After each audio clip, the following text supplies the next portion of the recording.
Penser le développement, c'est penser la route. Jean-Jacques Bouya, ministre d'État, ministre de l'Aménagement du Territoire et des Grands Travaux, dégage ici les caractéristiques de ce tronçon de la RN4. Les travaux prévoient la réalisation d'une chaussée moderne, dimensionnée pour un trafic intense et continu, avec une vitesse de référence comprise entre 60 et 80 km/h, répondant aux standards d'une infrastructure urbaine et interurbaine de grand gabarit. Sa largeur de chaussée sera de 14 mètres, donc 2 voies contre 7 mètres actuellement. Et elle permettra une meilleure séparation des flux, offrira une fluidité ou une circulation plus fluide des poids lourds et une cohabitation sécurisée entre les différents usagers.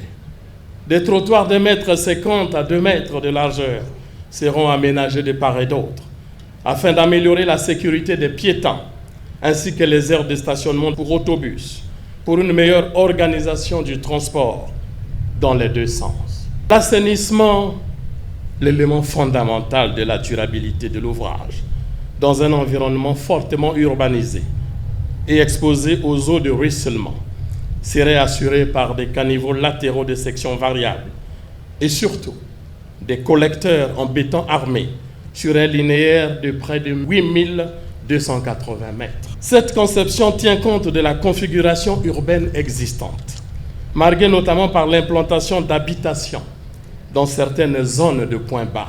Elle a été pensée pour maîtriser efficacement les écoulements naturels, protéger durablement la chaussée et préserver les infrastructures riveraines, tout en réduisant les risques de dégradation prématurée de l'ouvrage. C'est dans une ardeur passionnée des populations venues l'accompagner que le président de la République, Denis Sassou Nguesso, a lancé le démarrage des travaux de construction de ce tronçon de la RN4 qui seront exécutés par l'entreprise China State Construction Engineering Corporation sous le contrôle du groupe BC-BTP Technip Congo.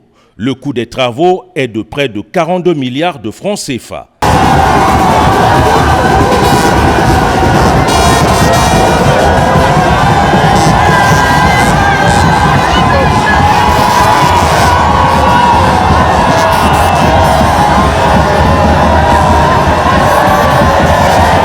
Après Ngoyo, le couple présidentiel a procédé à la visite de l'avenue Biteli Kandombi, entièrement réhabilitée au grand bonheur des populations.